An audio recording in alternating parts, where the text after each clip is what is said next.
तो सभी दोस्तों को नमस्कार। तो आखिरकार वो दिन आ गया है जिसका आप सबको इंतज़ार था, मुझे भी इंतज़ार था। तो आज शुरू होने वाली है एक दिलचस्प रोमांचक यात्रा कौसानी से ग्वालदम। तो मैं पहुंच गया हूं उस यात्रा के लिए। कौसानी बहुत खूबसूरत हिल स्टेशन है, लेकिन अभी बज गया है करीब शाम का 5। तो मैं आज यहीं पे नाइट स्टे करूंगा। कल सुबह जल्दी मैं यहाँ से ग्वालदम के लिए प्रस्थान करूंगा। तो आप सब लोग बने रहिएगा वीडियो के साथ।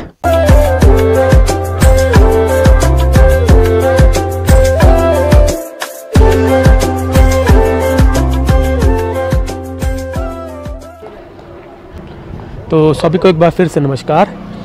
तो मैं पहुंच गया हूं कौसानी, जो कि बागेश्वर ज़िले का एक महत्वपूर्ण पर्यटन स्थल है और दूसरा वर्ल्ड मैप पे भी इसकी भी धीरे धीरे प्रसिद्धि बढ़ने लगी है।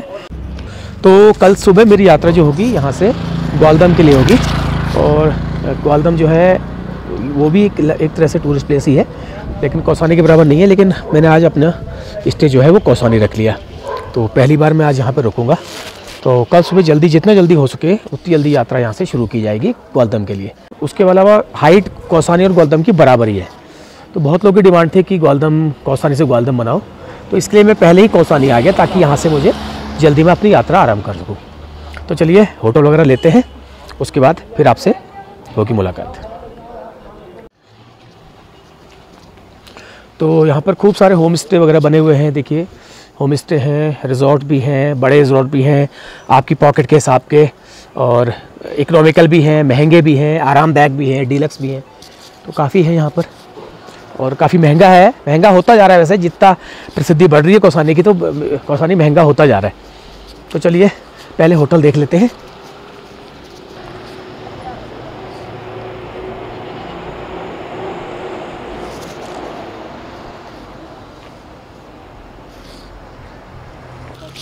तो ये देखिए सामने हिमालय पर्वत दिखाई दे रहा है, लेकिन विजिबिलिटी कम है धुंध की वजह से।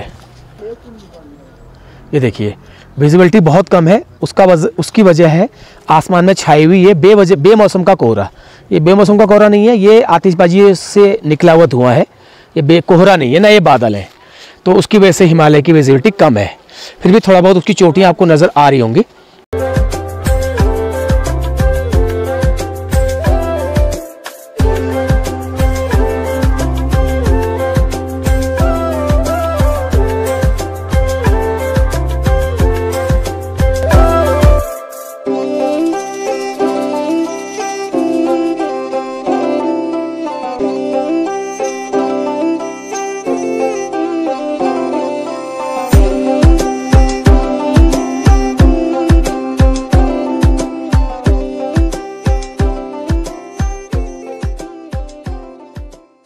तो आखिरकार मिल गया है यहाँ पे कमरा।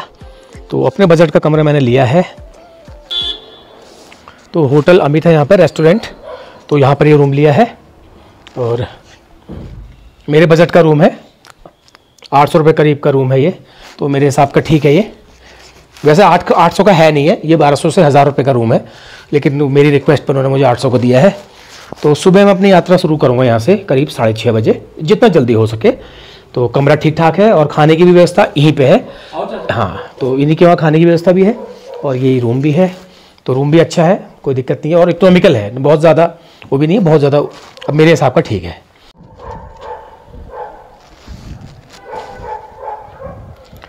तो इस होटल में मैं रुका हूँ कौसानी। तो आज अलग टाइप की एक मेरी यात्रा है कौसानी से ग्वालदम, जो कि मेरी कल सुबह शुरू होगी। तो होटल भी ठीक ठाक लिया है, और बहुत ज़्यादा महंगा नहीं, बहुत ज़्यादा सस्ता नहीं। तो इसके बगल में एक देखिए बड़ा सा होटल है। कौसानी जगह बड़ी शानदार है, मतलब इसमें कोई शक नहीं है। अल्मोड़ा, नैनीताल, मसूरी कुछ नहीं है इसके सामने। सबसे बड़ी बात है खूबसूरती और मौसम के साथ साथ शांति है। यहाँ पर बहुत ज़्यादा ट्रैफिक, शोर शराबा, टेंपे नहीं है। तो इसी वजह से मुझे कौसानी पसंद आता है। तो हालांकि रुका नहीं मैं पहले कभी, और पहली बार रुकने का मेरा हुआ है। तो मैं आपको सनसेट ज़रूर दिखाता, लेकिन अनफॉर्चुनेटली जो धुंध है, धुंध की वजह से सनसेट बिल्कुल नहीं दिखाई दिया। देखो सनसेट हो चुका है, लेकिन धुंध की वजह से नहीं दिखाई दिया। तो इसलिए मैं सनसेट आपको नहीं दिखा सकता। हाँ, हो सकता है सवेरे सनराइज़ मैं आपको ज़रूर दिखा दूंगा, अगर सब कुछ ठीक रहा तो। अगर सुबह भी नहीं ऐसी धुंध, सुबह तो दिख जाएगा, सुबह तो मुझे लगता है दिख जाएगा। ये देखिए कौसानी का पूरा व्यू, इधर वाले हिस्से का व्यू देखिए।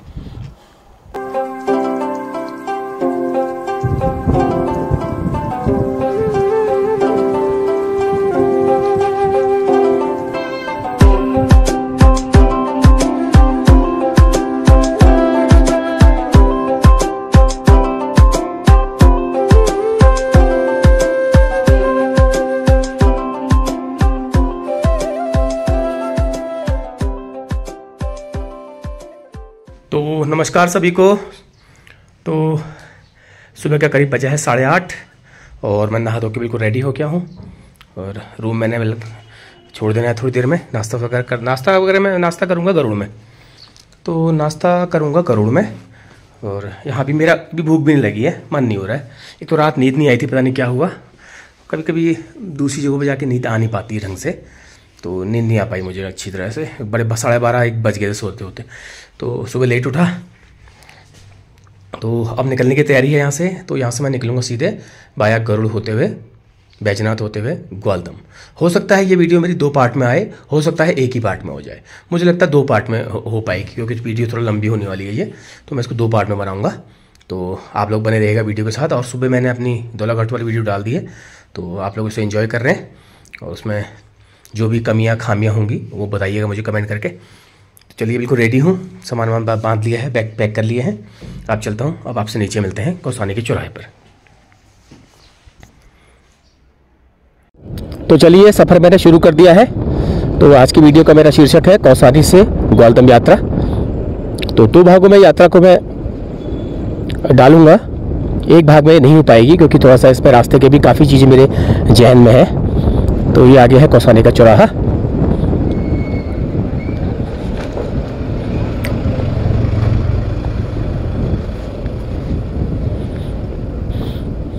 तो अभी सुनसानी है, थोड़ा सा ऑफ सीजन है। तो कौसानी कर लिया पार, अब बढ़ रहे हैं आगे धीरे धीरे। बड़ा खूबसूरत नज़ारा है सुबह का। और करीब बजा है 9। लेट उठ गया मैं थोड़ा सा, अदरवाइज़ मैं निकल जाता 7:30-7 बजे मेरा प्लान था निकलने का, लेकिन सुबह नींद नहीं खुली ना, और दूसरा ठंड भी काफ़ी थी।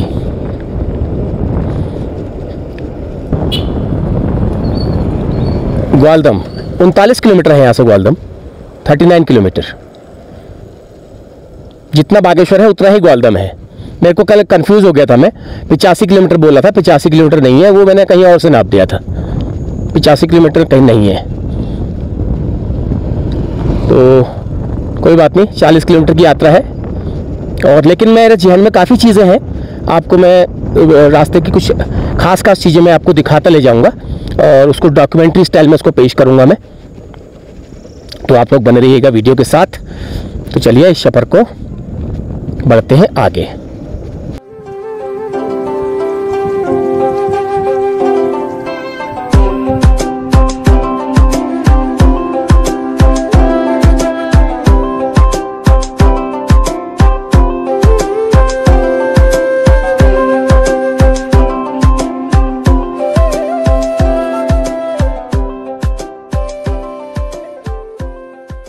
तो आज की यात्रा बहुत ख़ास होने वाली है कई मायनों में। एक तो काफ़ी डिमांड पर लोगों की, काफ़ी लोगों ने मुझे कमेंट किया था कि कौसानी से ग्वालदम की यात्रा दिखाइए। और उसके बाद मेरा YouTube चैनल शुरू होने के बाद पहली बार मैं ग्वालदम जाऊंगा, मतलब गढ़वाल की धरती में मैं कदम रखूंगा पहली बार, फर्स्ट टाइम। तो ये एक ख़ास है। दूसरा, कौसानी और ग्वालदम जो दोनों हिल स्टेशन है, दोनों बिल्कुल सेम हाइट पे बसे हुए हैं। तो मौसम साफ़ होने पर रात को कौसानी से ग्वालदम की लाइटें दिखाई देती हैं और ग्वालदम से कौसानी दिखाई देता है, मौसम अगर रात को साफ़ हो तो इसलिए कई मानों में यात्रा मेरी ख़ास है। और बाकी यात्राओं से ये अलग भी है, मैं इसको अलग रखता हूँ क्योंकि ये यात्रा मेरी खुद की स्क्रिप्टेड नहीं है। ये मेरे सब्सक्राइबर्स में से काफ़ी लोगों ने मुझे कहा है, तो उन लोगों की खास डिमांड है। मैं नाम उनका याद मुझे नहीं है, किस वीडियो में कहा था ये भी मुझे याद नहीं है, नहीं तो मैं ज़रूर मेंशन करता उनको। तो उन लोगों के, लेकिन वो समझ जाएंगे, जिन जिन लोगों ने कहा है वो कमेंट करना जरूर, वो खुद समझ जाएंगे।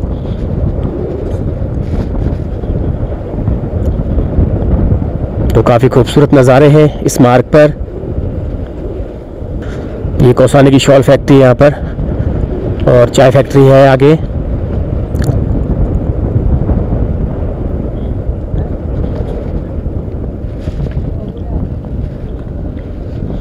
ये इसके अंदर चाय फैक्ट्री है, चाय बागान है। मैंने आपको दिखाया है पिछली कौसानी वाली वीडियो में, आप देख सकते हैं। कौसानी अपनी खूबसूरती के साथ साथ जो है वो अपने खूब चाय बागानों के लिए भी जाना जाता है। अंग्रेजों की बनाई टी स्टेट यहाँ पे आज भी मौजूद है। तो यहाँ पे चाय फैक्ट्री, चाय की एक प्रोसेसिंग इकाई, फैक्ट्री नहीं कहेंगे, प्रोसेसिंग इकाई होती है वो। उसको यहाँ के पत्तियाँ तोड़ करके उसको प्रोसेस किया जाता है, फिर वो चाय बाहर विदेशों को और बाहर और जगह सप्लाई की जाती है। काफ़ी महंगी चाय है ये। हम लोगों को तो इसका डस्ट भी बहुत महंगा मिलता है। इसका डस्ट भी हम लोगों को 1000 रुपये किलो करीब मिलता है। अगर आप कौसानी की चाय का डस्ट खरीदेंगे तो 1000 रुपये किलो, कम से कम 1000 का ज़्यादा होगा। पिछली बार मैं लेके गया था, 300-350 रुपये का था वो 200 ग्राम, 325 रुपये का 200 ग्राम था वो। तो डस्ट था वो, लेकिन हमको पीने का तमीज़ नहीं ठहरा उसको। हम वो तो जो चाय के शौकीन होते हैं वही लोग पी पाते हैं। हमने तो चाय डाली, पत्ती डाली, पानी वाला चाय डाली, दूध डाला, हो गया। लेकिन वो उसको दूसरे स्टाइल से बनाया जाता है, उसमें चीनी का और दूध का यूज़ नहीं होता। अगर आपको लीफ वाली चाय का आनंद लेना है तो उसमें दूध और चीनी नहीं पड़ती है, पर उन पत्तियों से ही फ्लेवर आ करके उसमें हनी मिलाया जाता है, थोड़ा सा हनी मीठे के लिए। अदरवाइज वो भी नहीं मिलाते हैं कुछ लोग। तो चाय का फ्लेवर, हम लोग चाय पीना का तरीका हम लोगों का दूसरा है। हम लोग दूध, चीनी, अदरक, तुलसी, काली मिर्च, वही होती है हमारे लिए चाय। लेकिन यहाँ की चाय को ऐसे नहीं पिया जाता है। ये शायद देवराड़ा है, देवराड़ा है ये, क्योंकि सफ़र काफ़ी लंबे समय से कर रहा हूँ, लेकिन याद तो मुझे है कौन सा स्टेशन, कौन सा गांव कहाँ पर है। देवराड़ा है, लोबाज इसके बाद आने वाला है।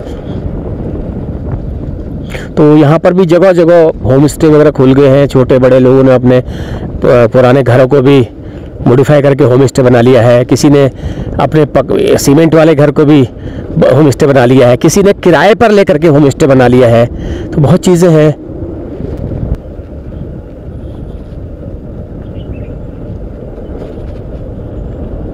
और इसके बाद जो है काफ़ी खुला खुला एरिया देखने को मिलेगा आपको। तो कौन कौन यहाँ से हैं बताना।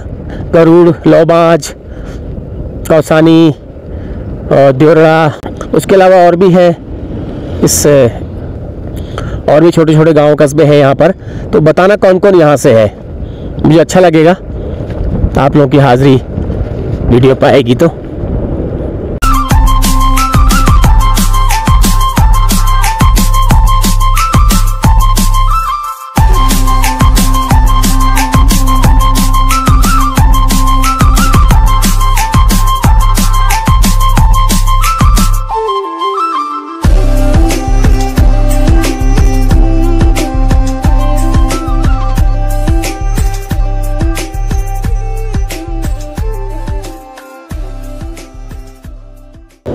तो ये आ गया जी लोबाज। तो काफ़ी बड़ा गांव हो गया ये लोबाज का। इतना तो बड़ा मैंने कभी देखा ही नहीं इसको यार। इतना बड़ा कैसे ये तो मैंने छोटा सा स्टेशन जैसे देखा था।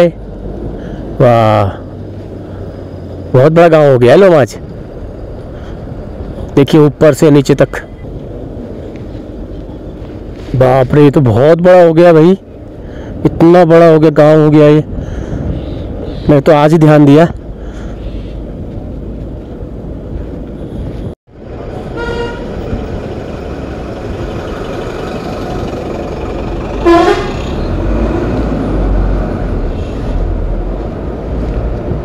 ये तो छोटा सा मार्केट भी डेवलप हो गया है जी। पहले नहीं था, 7-8 साल पहले मैं आया था, इतना नहीं था यार। या मैंने ध्यान नहीं दिया होगा, हो सकता है हो। लेकिन सड़क से ऊपर जो है काफ़ी बड़े बड़े गांव दिखाई दे रहे हैं।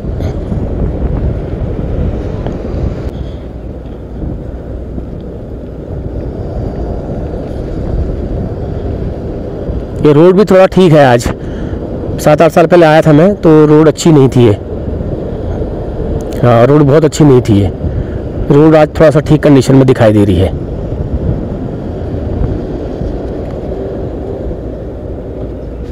ये ऊपर कोई रोड भी कटी है, ये पता नहीं कहाँ को जा रही है। ऊपर हो सकता है कोई गाँव को जा रही हो, पहले नहीं थी ये भी।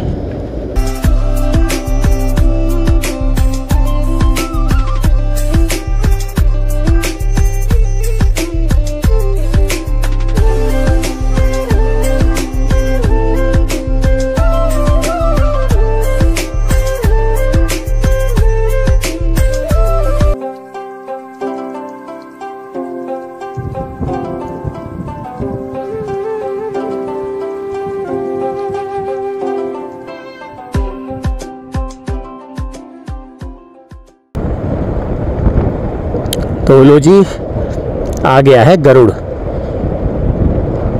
बागेश्वर जिले का, बागेश्वर के बाद सबसे बड़ा नगर और एक महत्वपूर्ण व्यापारिक बाज़ार। मतलब यहाँ के बारे में कहते हैं कि जो चीज़ आपको हल्द्वानी नहीं मिलेगी वो यहाँ मिल जाएगी। ये बात सच है, ये बात सच है, इस बात अतिशयोक्ति नहीं है। कभी कभी ऐसा होता है हल्द्वानी में वो चीज़ नहीं मिल पाती है लेकिन गरुड़ मिल जाती है। तो बड़ा व्यापारिक केंद्र है ये गरुड़, और काफ़ी फैल चुका है, काफ़ी तरक्की कर ली है, आबादी के हिसाब से काफ़ी फैला है और वैसे भी काफ़ी डेवलप हुआ है।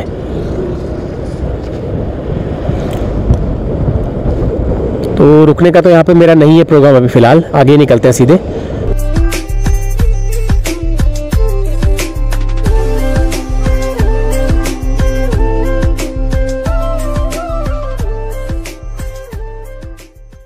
इनका घर यहाँ है वो ज़रूर बताना कमेंट करके। और करीब 3-4 महीने पहले मैंने यहाँ की एक वीडियो बनाई है, यहाँ के बारे में पूरी जानकारी दी है। बहुत अच्छा कस्बा है ये।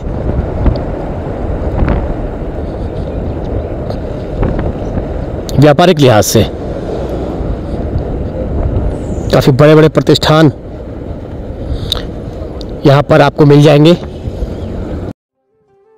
गोमती और पिंडर नदियों के तट पर बसा ये गरुड़ कस्बा बागेश्वर जिले का एक महत्वपूर्ण व्यापारिक केंद्र होने के साथ साथ अपने ऐतिहासिक महत्वों और प्राचीन संस्कृति के लिए भी जाना जाता है।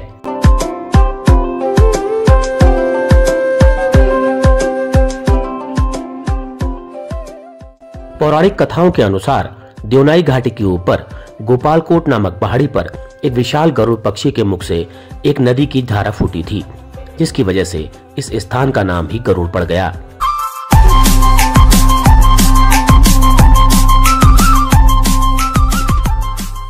आज बढ़ती आबादी, बेतहाशा निर्माण और बाजारों में बेतरतीब अतिक्रमण के चलते इस गरुड़ बाजार का स्वरूप बिगड़ चुका है।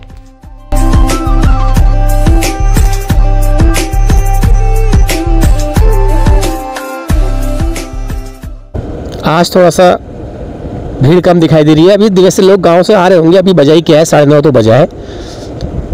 लोग आएंगे धीरे धीरे तो दिन तक काफ़ी व्यस्त हो जाता है ये बाज़ार। और टैक्सी स्टैंड इसका जो है ये सामने, ये टैक्सी स्टैंड, यहाँ से आपको सब जगहों के लिए लगभग गाड़ियाँ मिल जाएंगी। हल्द्वानी, ग्वालदम, चमोली, गढ़वाल, कहाँ के लिए मिल जाएंगी।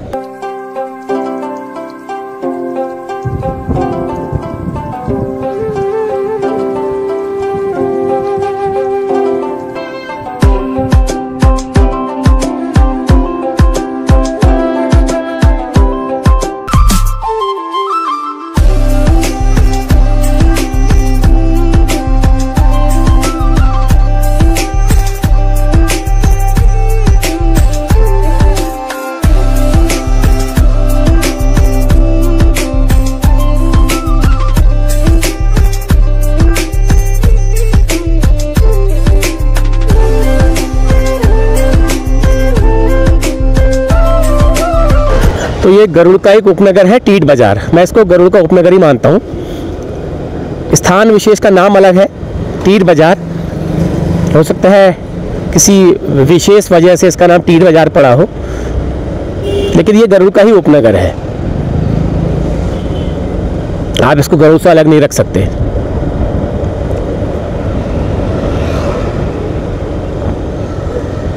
काफ़ी लंबा चौड़ा एरिया है ये तो। मतलब गरुड़ को आप कहाँ से मैंने छुआ है, समझ लो दर्शानी से मैंने गरुड़ स्टार्ट किया है। गरुड़ को देखना दर्शानी से स्टार्ट हुआ है गरुड़, और अभी तक ये गरुड़ बैजनाथ तक गरुड़ ही समझ लिए इसको। तो चलिए, यहाँ पर एक होटल है अपना पसंदीदा, अगर वो होगा खुला तो वहीं पर हल्का फुल्का नाश्ता कर लेते हैं। देखते हैं क्या बना है वहाँ पर, वही कर लेते हैं।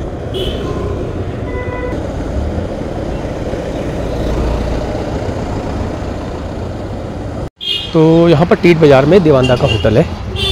तो यहाँ पे हम पहले रुकते थे, पहले हम किसी और कंपनी में थे तो वहाँ पे हम रुकते थे हमेशा। तो आज मैं दोबारा वहीं पर आया हूँ, लेकिन वो तो नहीं है, वो तो शायद बीमार है, घर पे रहते हैं, वो आते कम है, लेकिन उनके आश्रितों ने यहाँ पर संभाल रखा है होटल। तो देखते हैं कैसा है। बाकी ये है नज़ारा, देखिए टीट बाज़ार का। हिमालय बिल्कुल साफ नज़र तो नहीं आ रहा, लेकिन धुंधला का नज़र आ रहा है। चोटियाँ आप साफ देख सकते हैं।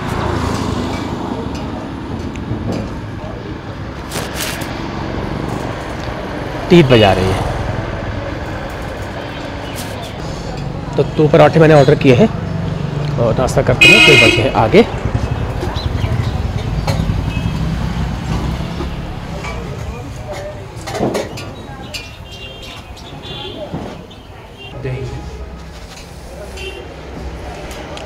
तो पराठा आ गया हमारा, देखते हैं कैसा है। उनके हाथ का स्वाद तो बड़ा अच्छा था, अब देखता हूँ मैं आपका कैसा है।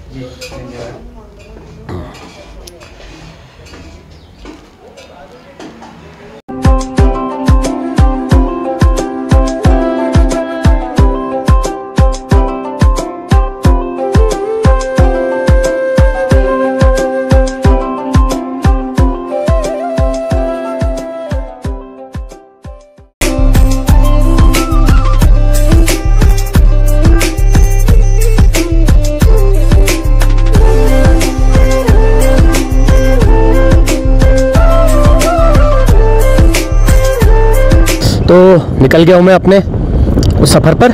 नाश्ता वगैरह कर लिया है। नाश्ता कुछ खास नहीं था, मज़ा नहीं आया, बिल्कुल बेकार। जो मैं नाम सुन के गया था वो बिल्कुल बेकार था। मैं कहना नहीं चाहिए, लेकिन मुझे कहना पड़ रहा है, क्योंकि अच्छा होता तो मैं ज़रूर तारीफ़ करता हूँ और ख़राब होगा तो मैं ज़रूर आलोचना भी करूँगा। जिस व्यक्ति की वजह से मैं गया था, जिस व्यक्ति के नाम की वजह से मैं गया था, वो बिल्कुल फीका निकला, वो थे नहीं। उन्होंने आना छोड़ दिया है, लेकिन बड़ा अफसोस हुआ, अब दोबारा नहीं जाऊँगा कभी। बिल्कुल बेकार था, रद्दी। एक होता है साधारण, एक होता है बिल्कुल रद्दी। तो ये बैजनाथ, गोमती नदी के तट पर बसा यह प्राचीन मंदिर समूह, जिसे कहा जाता है बैजनाथ। ये बैजनाथ अपने प्राचीन मंदिरों के लिए विख्यात है, जिन्हें भारतीय पुरातत्व सर्वेक्षण द्वारा राष्ट्रीय महत्व के स्मारकों के रूप में मान्यता प्राप्त है।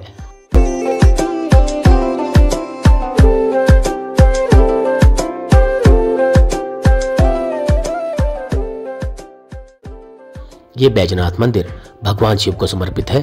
इसका निर्माण 11वीं शताब्दी में कत्यूरी शासक नरसिंह देव द्वारा करवाया गया था।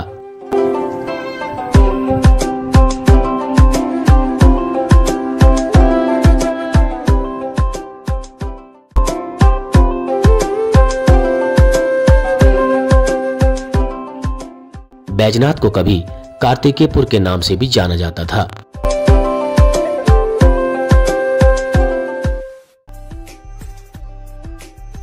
इस मंदिर के बारे में एक दिलचस्प पौराणिक किंवदंती मशहूर है कि भगवान शिव और पार्वती जी की बारात के हिमाचल के बैजनाथ से कैलाश की ओर लौटने के समय जिन जिन स्थानों पर बारात का रात्रि विश्राम हुआ था, ये बैजनाथ उन स्थानों में से एक है। यहाँ पर आज भी पार्वती जी की एक खूबसूरत काले पत्थर की आदमकद प्रतिमा मौजूद है, जो कि पूरे भारत में एकमात्र यहीं पर है।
यहाँ पर टीआरसी है, देखिए यहाँ पर रुक सकते हैं आप।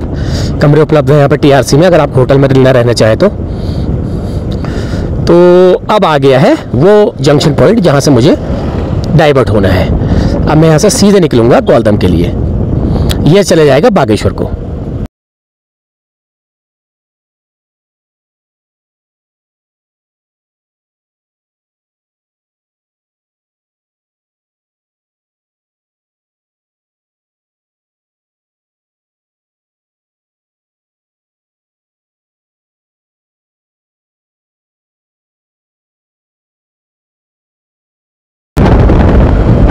तो आज पहली बार अपना चैनल शुरू होने के बाद मैं इस मार्ग पर आया हूँ।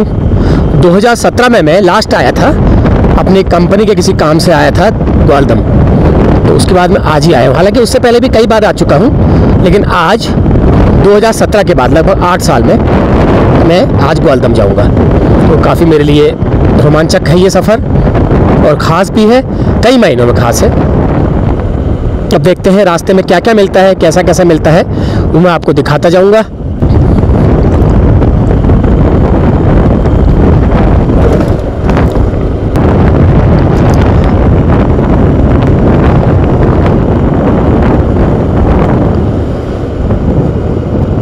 तो मैं आपको बता दूं, कुमाऊं गढ़वाल जो है, कुमाऊं गढ़वाल की भूमि है, कुमाऊं गढ़वाल की पवित्र भूमि है।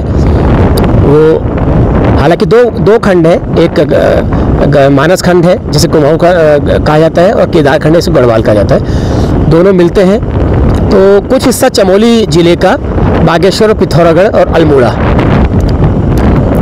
इधर मिलता है। कुछ पौड़ी ज़िले का नैनीताल में मिलता है।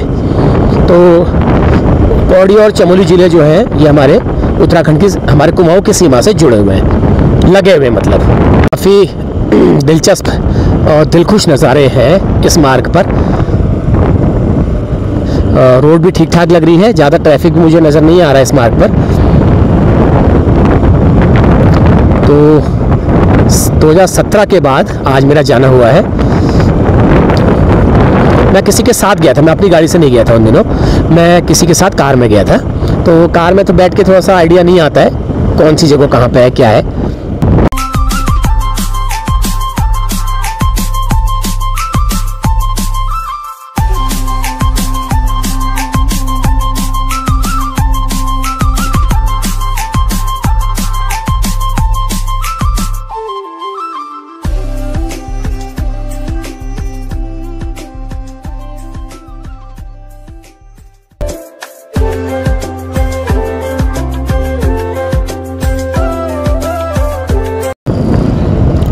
ये क्या आया जी, डंगोली।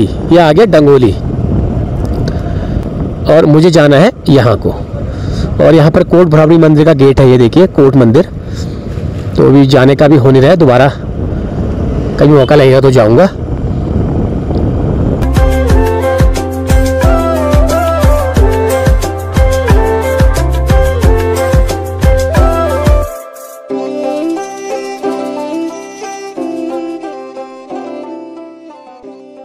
अच्छा, डंगोली ही है, अभी डंगोली है ये।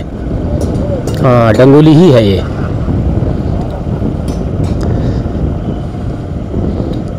काफ़ी अच्छा लग रहा है बाज़ार। तो ये पुरानी बिल्डिंग है, देखिए यहाँ पर। तो किसी ने मुझे डंगोली के लिए कमेंट किया था। तो ये देखिए डंगोली। पूरे प्रॉपर वीडियो तो मैं नहीं दिखा सकता, आपको चलते हुए मैं दिखा पा रहा हूँ।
बढ़िया है कस्बा, अच्छा है।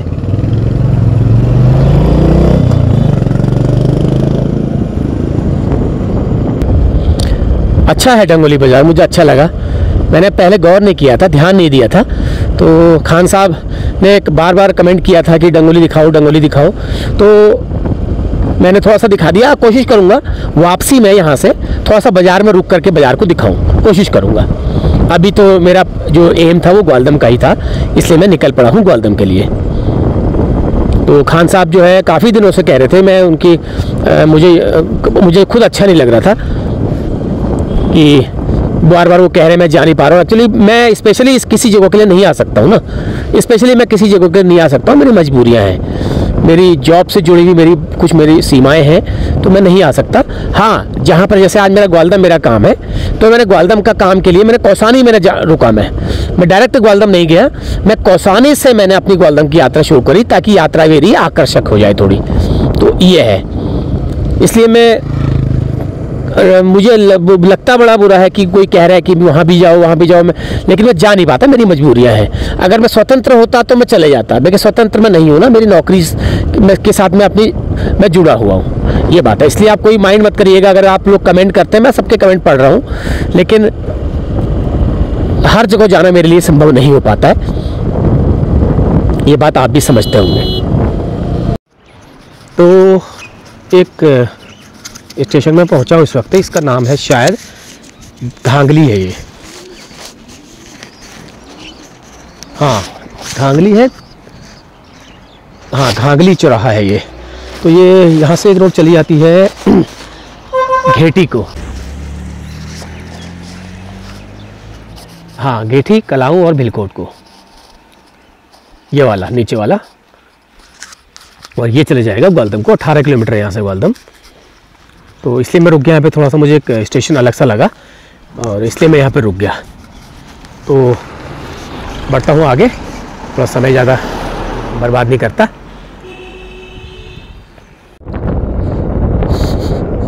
घांगली है ये, घांगली।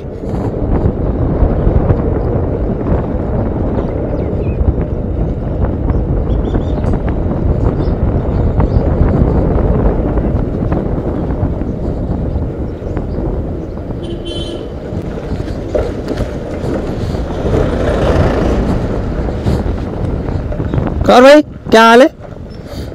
यहाँ आओ, इधर आओ, यहाँ आओ, कम। अरे हेलो अंकल, ये तो नाराज हो गए, क्या हुआ?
ये आया है पिंगलो।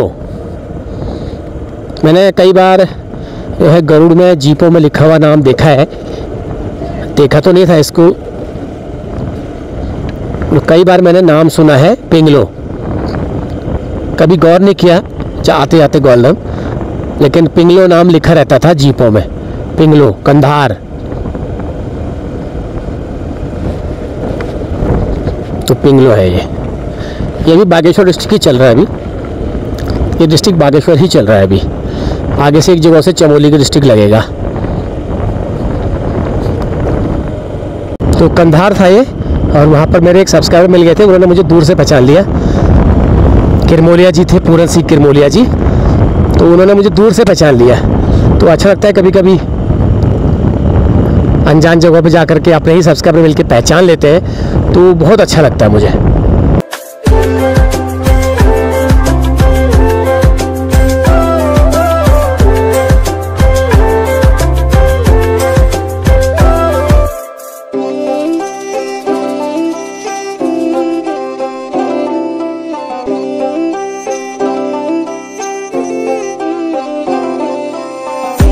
तो काफ़ी अच्छा इलाका है ये, काफ़ी शांत इलाका है और बहुत ज़्यादा ट्रैफिक इस मार्ग पर नहीं दिखा मुझे। और रास्ते के छोटे छोटे स्टेशन, पिंगलो, कंधार, डंगोली और भी छोटे छोटे बड़े कस्बे, शिरकोट,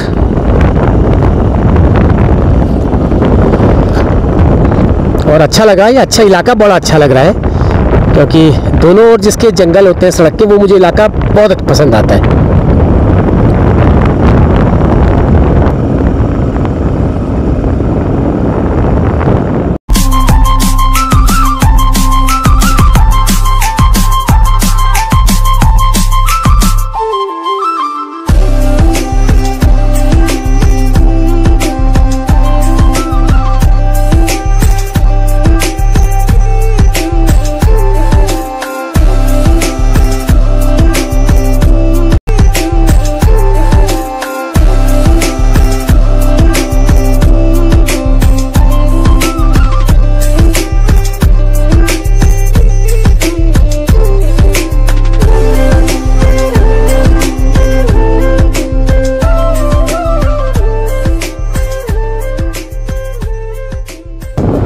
सिरकोट है, तो ये भी जनपद बागेश्वर ही चल रहा है।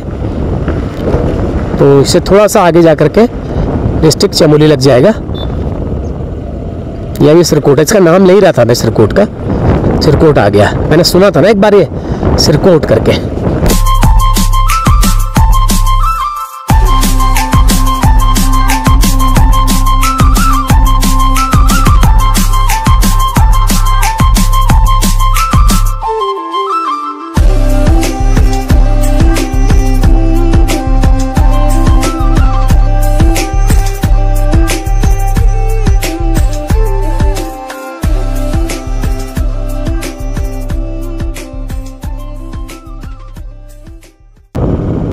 तो लो जी, चमोली ज़िले की सीमा में हम प्रवेश कर चुके हैं और रोड भी थोड़ा चौड़ी आ गई है। यहाँ पे देखिए रोड भी चौड़ी आ गई है।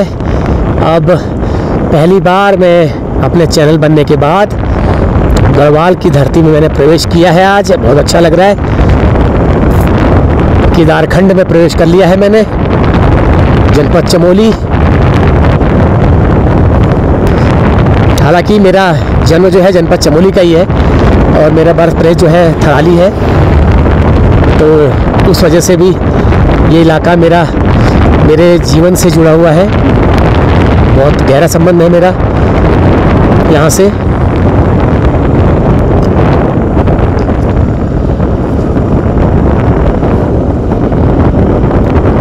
अब ये इलाका थोड़ा ठंडा भी है, देखिए मुझे ठंडा भी लगने लग गया है। और कौसानी के बराबर हाइट है इसकी।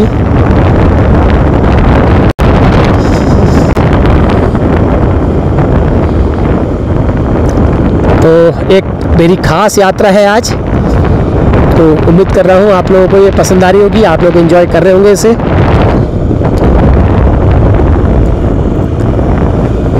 तो चलिए, आ गया है ग्वालदम। तो मेरी YouTube यात्रा का एक खास दिन है आज और ख़ास पड़ाव है और एक ख़ास हिल स्टेशन है, कस्बा है, जो भी कहिए। चमोली डिस्ट्रिक्ट का एक ख़ास नगर है ये ग्वालदम। आज मैं यहाँ पहुँच गया हूँ करीब 8 साल बाद। 2017 के बाद से मैं आज यहाँ पहुँचा हूँ।